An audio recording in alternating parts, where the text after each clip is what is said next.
Bonsoir à toutes et à tous, bienvenue dans cette édition d'information dans l'actualité ce soir. Médias et communication, comprendre et faire comprendre le projet et le programme Simandou 2040 des journalistes, des médias publics et privés apprennent les outils pour mieux informer les citoyens.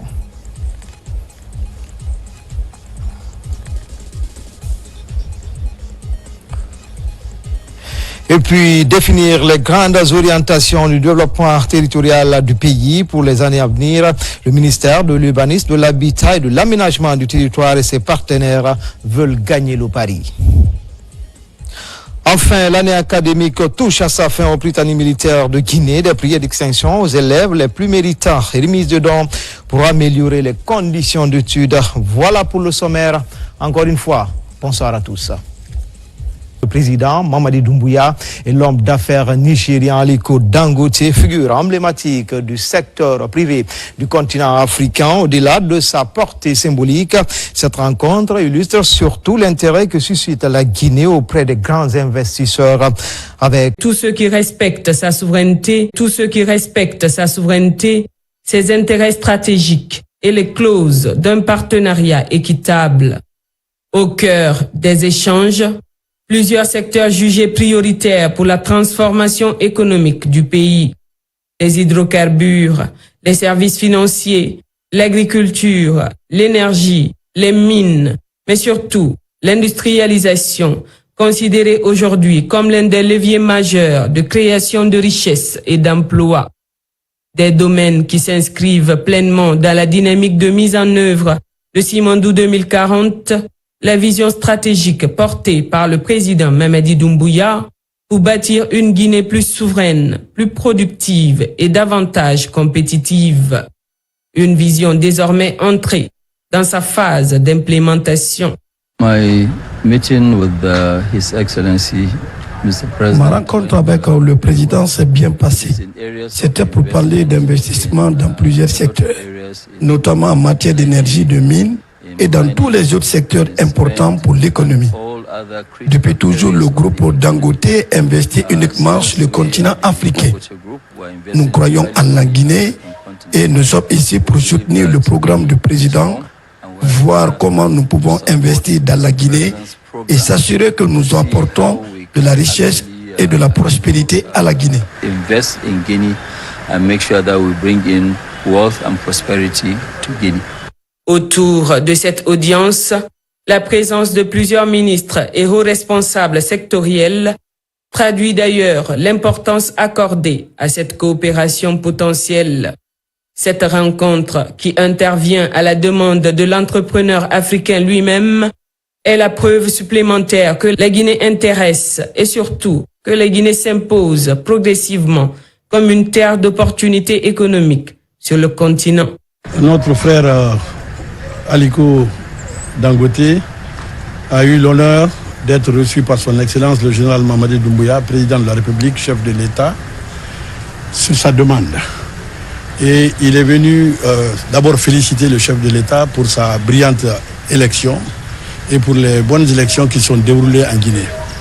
Ces élections et tout le processus de la transition ont montré que la Guinée est sur la bonne voie et la Guinée est devenue un pays stable, un pays de sécurité. C'est ce qui l'a poussé à venir proposer des investissements du groupe Dangote en Guinée. Il a été bien africain. Durable, à travers sa souveraineté affirmée, son attractivité économique et son ambition industrielle. Et dans cette équation, chaque partenariat stratégique peut devenir une pièce essentielle. Aux côtés des familles endeuillées, il a réaffirmé l'engagement des autorités à renforcer la sécurité et la protection des populations. Hadi Kamara. À Kangoulia, le silence a remplacé les cris. Sous un ciel chargé d'émotions, les habitants de cette localité de Horira se rassemblent pour un ultime adieu. Des familles éprouvées, des regards perdus, des cœurs meurtris. Quelques jours après l'incendie meurtrier d'un pétrolier, l'heure est au recueillement, l'heure de la prière, l'heure de la séparation. Dans une atmosphère lourde de compassion, le Premier ministre, chef du gouvernement, Amadou Ouriba, accompagné de plusieurs membres du gouvernement, rejoignent les populations de Kangoulia. Aux côtés des sages, des religieux et des familles endeuillées, il prend part à la prière du vendredi, une prière particulière, une prière pour les disparus. Des invocations s'élèvent vers le ciel, des larmes coulent discrètement, le chagrin est visible sur tous les visages. 13 corps sont présentés à la communauté, 13 vies brutalement arrachées, 13 familles plongées dans la douleur. Un moment de grande émotion émage la même peine. Au nom du président de la République et du gouvernement, le Premier ministre adresse ses condoléances aux familles touchées par cette tragédie. À travers ce déplacement, les autorités réaffirment leur proximité avec les populations affectées. Dès les premières heures ayant suivi le drame, les blessés ont été pris en charge dans les établissements sanitaires appropriés. Un soutien qui se poursuit, une assistance qui traduit la solidarité nationale envers les forces de sécurité afin de prévenir de tels drames. À Kangoulia, les prières se sont achevées, mais la douleur demeure. Le souvenir des disparus restera gravé dans les mémoires et dans le recueillement de la miséricorde divine. Kangoulia, entre larmes, prières et espérance. Le ministère de l'économie, des finances et du budget a procédé hier au lancement du système informatique du contrôle financier SICOF, tout comme la vulgarisation du guide du contrôle financier, deux plateformes essentielles destinées à renforcer la transparence, l'efficacité et la traçabilité dans la gestion informatique du contrôle financier et le guide du contrôle financier viennent renforcer l'arsenal des réformes engagées par le gouvernement guinéen. Le premier outil permet du contrôle financier et la mise à disposition d'un cadre de référence unifié. La Guinée se dote de nouveaux leviers pour renforcer la gouvernance budgétaire. Une avancée qui devrait contribuer à sécuriser les dépenses publiques et à consolider la confiance des partenaires et investisseurs dans un contexte de transformation économique accélérée. Comme annoncé dans les titres médias et communication, comprendre et faire comprendre le programme Simandou 2040, le thème est au cœur d'une session de formation et de renforcement de capacité des médias publics et privés. L'idée de doter les professionnels des médias des outils nécessaires pour mieux informer les citoyens sur ce programme, levier majeur du développement économique et social de la Guinée. C'est le ministre Mourana Souma qui a présidé la cérémonie. Abakar Ami Kamara, Tcherno Younoussaba. C'est dans le cadre de la professionnalisation des médias publics et privés que le Centre de formation et de perfectionnement organise cette session de renforcement des capacités consacrée au thème médias et communication, comprendre et faire comprendre le projet et le programme Simandou 2040.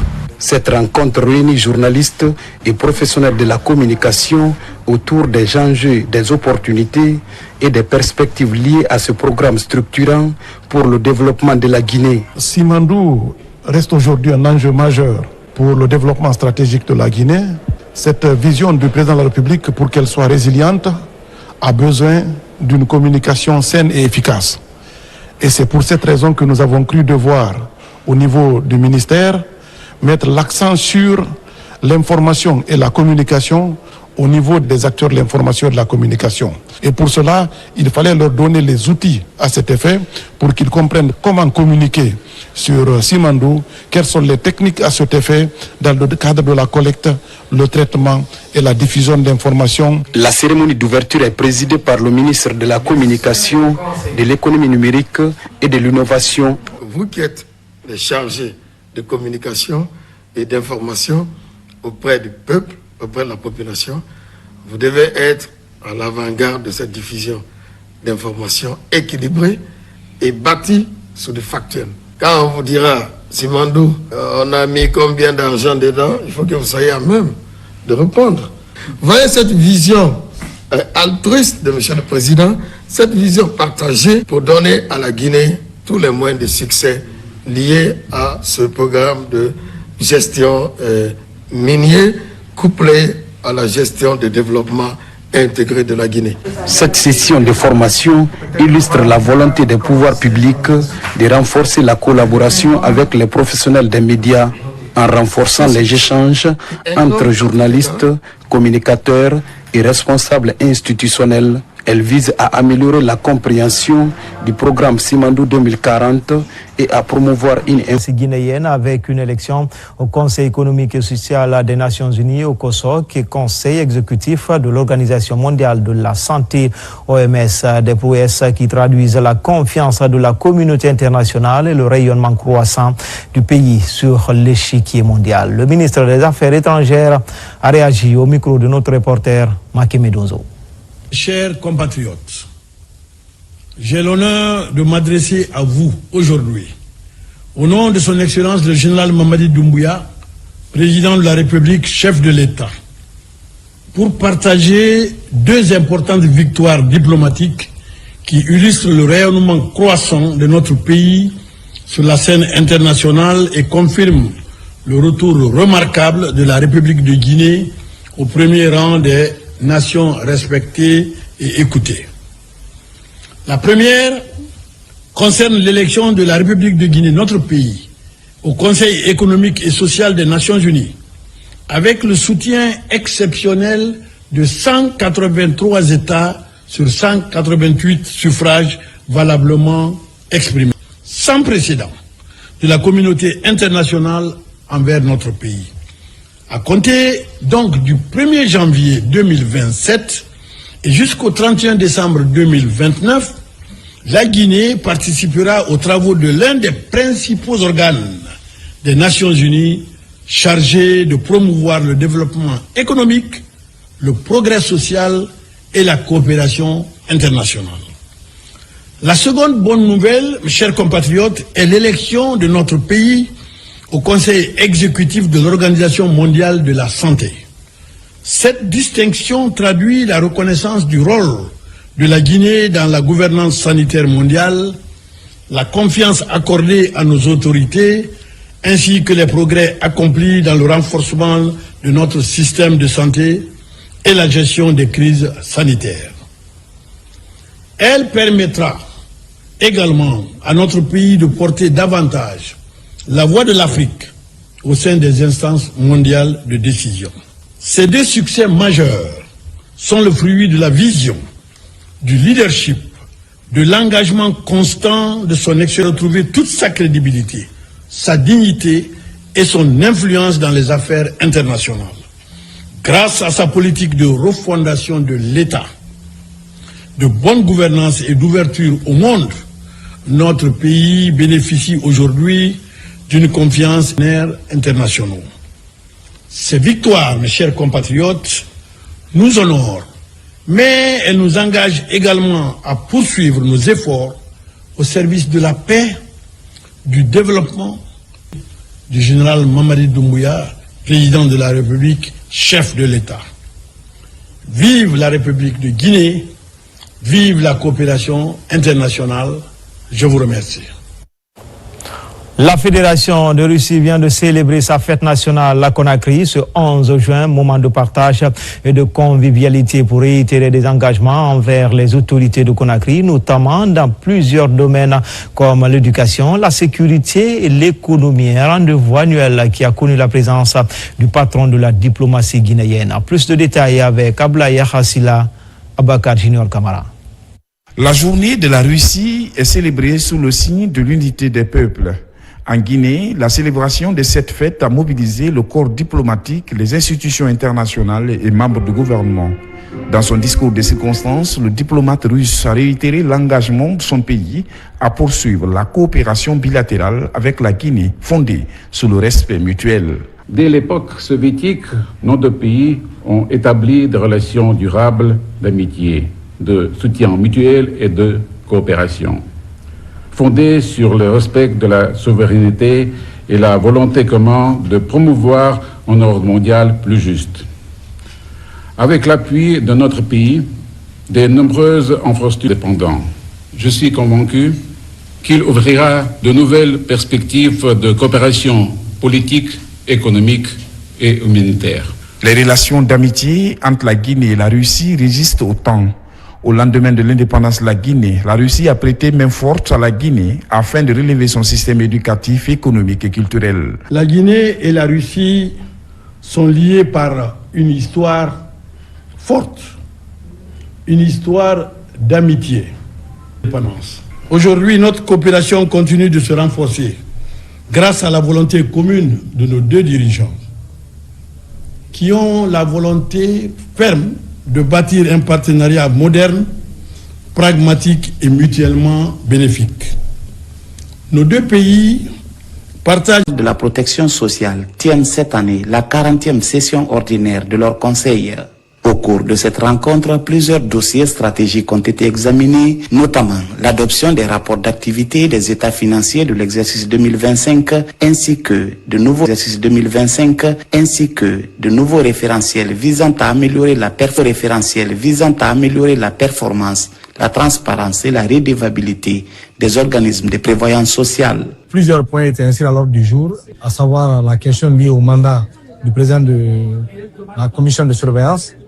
Et il y a eu des discussions autour de la prorogation du mandat. Finalement, le Conseil a adopté la notification au président sortant de la fin du mandat et la nomination d'un intérimaire par les pays membres de l'Afrique de l'Ouest, parce que c'est un pays membre de l'Afrique de l'Ouest qui assurait l'intérim. Également, l'un des points sur du jour, c'était la question liée au cabinet qui assurait le commissariat aux comptes les 2 dernières années.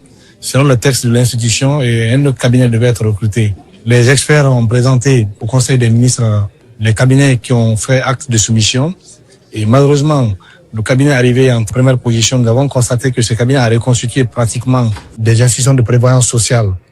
Des pays membres de la SUPRES ont de nos 2 organismes de protection sociale en Guinée, à savoir la Caisse nationale de sécurité sociale et la CNPS. Devant ses homologues, le ministre guinéen de l'Emploi et de la Protection, Mori Kondé, a notamment mis en avant le projet de bonnes pratiques en matière d'extension de la couverture sociale.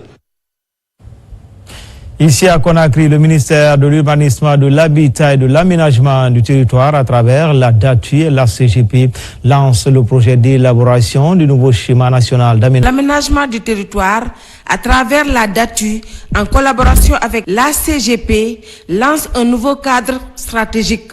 L'objectif est clair: harmoniser la croissance démographique, les projets miniers et les défis climatiques au sein d'une vision nationale cohérente et structurée. Qui parle du schéma national d'aménagement du territoire parle d'un outil de planification qui permet d'organiser l'occupation spatiale.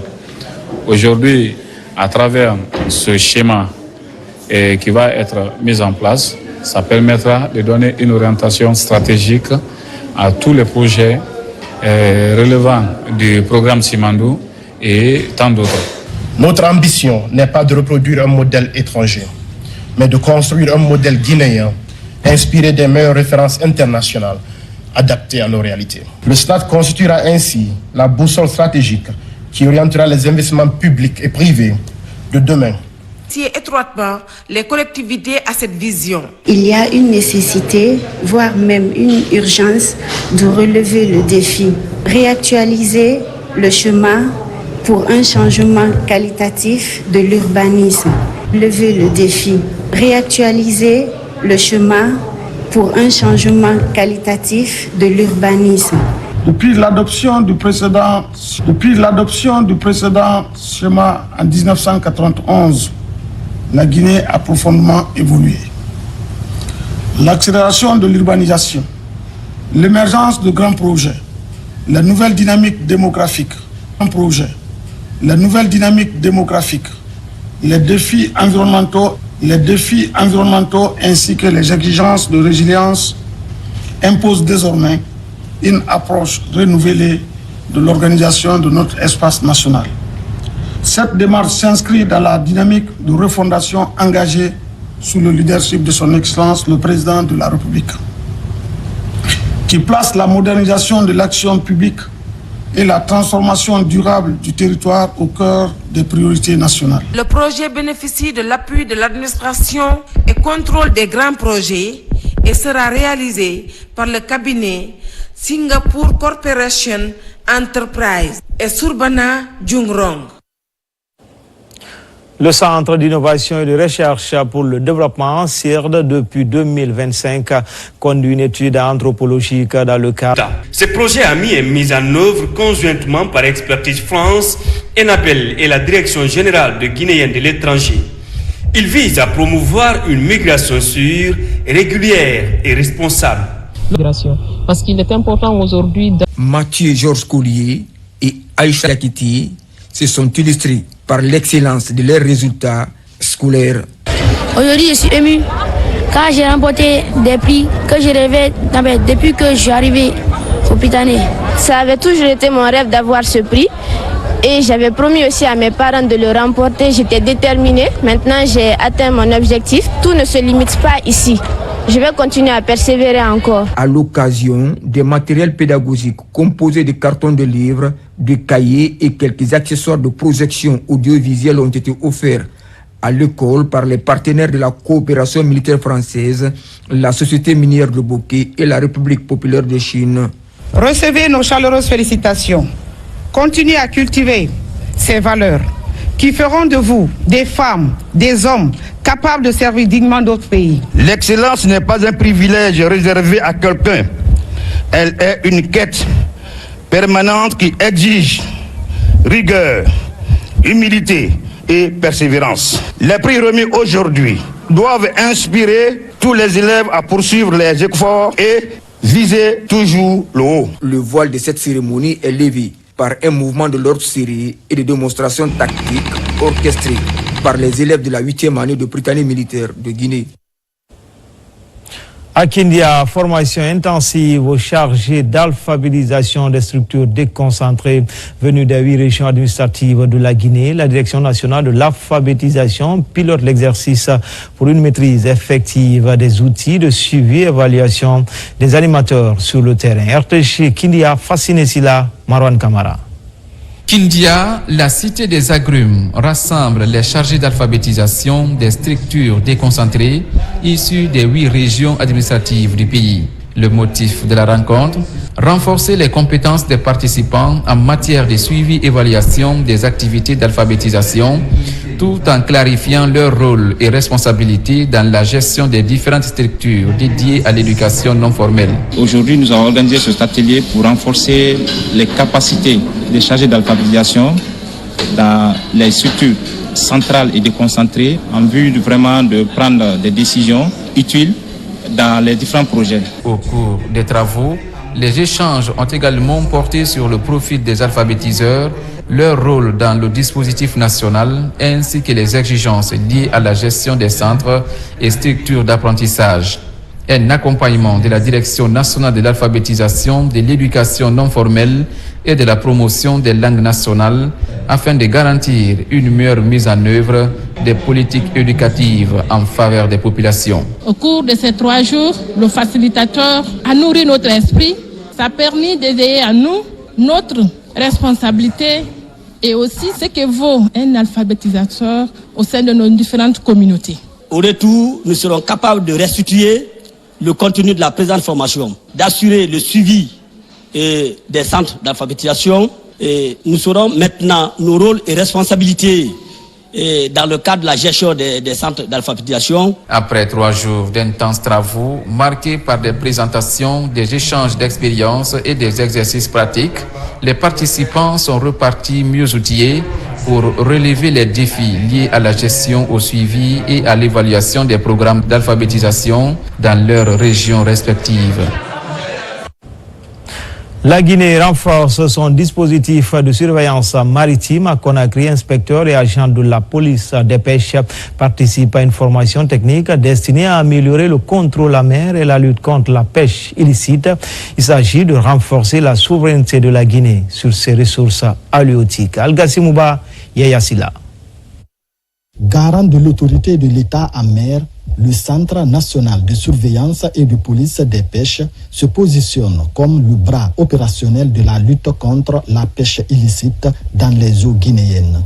Dans une dynamique de modernisation et de professionnalisation du secteur, inspecteurs et agents participent à une session de formation technique axée sur les nouveaux enjeux de gestion durable des ressources halieutiques. Nous essayons tous de nous fédérer autour d'une cause commune qui est la lutte contre la pêche illégale pour préserver nos écosystèmes, nos océans, mais aussi pour préserver nos pêcheurs et leur donner un avenir en matière de ressources. Nous repartons mieux outillés et davantage déterminés à contribuer à la protection des ressources halieutiques et à la promotion d'une pêche durable. À travers cette initiative, les autorités de la pêche entendent doter ces agents du CNSP d'outils techniques adaptés aux exigences actuelles de la surveillance maritime. Vous avez vu, même si l'infraction est commise, mais si le rapport n'est pas de taille, il peut être attaqué. S'il est attaqué, vous pouvez perdre,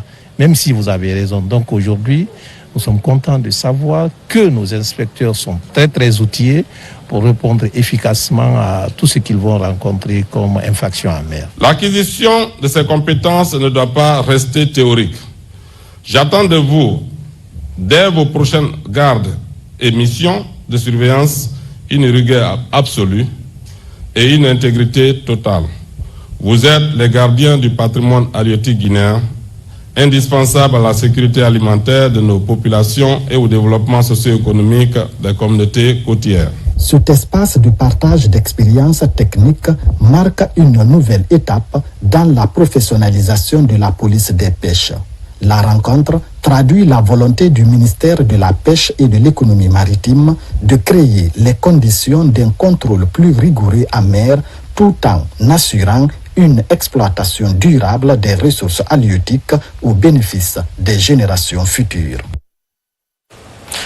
Dans le secteur des transports, les chauffeurs des membres du gouvernement au cœur des renforcements de capacité sur la conduite préventive et la maîtrise des situations d'urgence. À travers cet exercice, le secrétariat général du gouvernement entend promouvoir l'efficacité et le professionnalisme au sein de cette corporation. Abakar Diaby, Morlaï Souma. C'est une nouvelle dynamique engagée pour former les chauffeurs des membres du gouvernement sur la conduite préventive et la maîtrise des situations d'urgence sur la voie publique. Cette remise à niveau intègre plusieurs segments, dont l'efficacité dans le bon déroulement des activités institutionnelles, la mobilité et la sécurité des communes de l'État. Aujourd'hui, c'est une grosse opportunité pour nous de former, disons, les dirigeants, les décideurs, les chauffeurs des décideurs de l'État. Ce qui va en fait les professionnaliser et qui aussi renforce l'activité globale de BCEP. Les modules sur lesquels nous allons travailler, c'est la prévention des risques routiers tout en identifiant d'abord dans un premier temps quels sont les facteurs à risque d'accident. Par la suite, on va voir des modules liés un peu à la sécurité de conduite, des modules qui sont aussi liés par rapport à la conduite de 4x4 tout-terrain, tout en abordant entre les deux les modules de la conduite défensive. C'est une cinquantaine de chauffeurs ciblés pour renforcer la connaissance sur les règles protocolaires régissant